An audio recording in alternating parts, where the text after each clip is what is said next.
হলে আগরতলা থেকে ডাক্তাররা আসেন, রুগী দেখেন।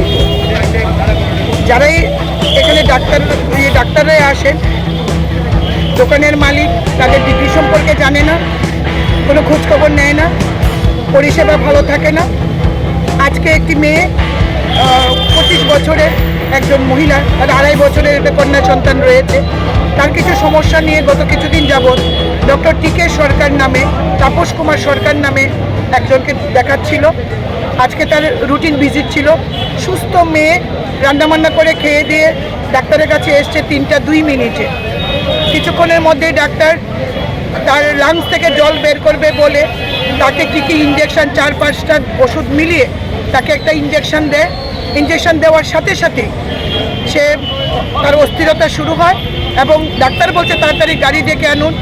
না ডাক্তার হেল্প করেছে, না জনপ্রিয় মেডিকেল হলের মালিক, তার যে স্টাফরা রয়েছে, ওষুধের দোকানের কর্মচারীরা, একজন মহিলা থাকেন যিনি রুগী দেখাশোনা করেন, ডাক্তারকে হেল্প করেন, তিনি পর্যন্ত রুগিনীর পরিবারকে হেল্প করেননি।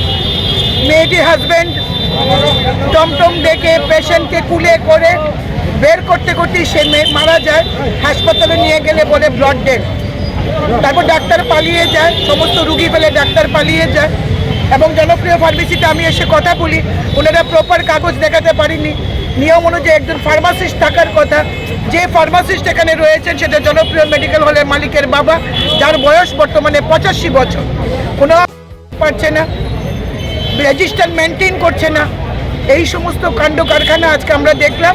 ডাক্তারের অবহেলা এবং জনপ্রিয় মেডিকেল হলের অবহেলার কারণে একটি 25 বছরের মাকে বেঘুরে প্রাণ হারাতে হয়েছে। এবং জনপ্রিয় মেডিকেল হলে এটা নতুন কোনো ঘটনা নয়, এর আগেও ঘটনা ঘটেছে, এর আগেও রুগীর মৃত্যু হয়েছে, শ্লীলতাহানির মতো ঘটনা ঘটেছে। এই ডাক্তার টিকে সরকার এক্স আইএলএস হসপিটাল ফিজিশিয়ান।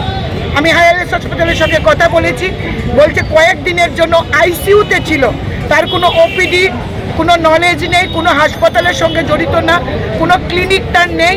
সে রুগীদের বাড়িতে গিয়ে সে রুগী দেখে এবং তেলিয়ামুড়াতে জনপ্রিয় মেডিকেল হল এগুলি জেনে শুনে তারা ডাক্তারকে এখানে এনে মানুষের সাথে প্রতারণা করছে, রুগীদের সাথে প্রতারণা করছে।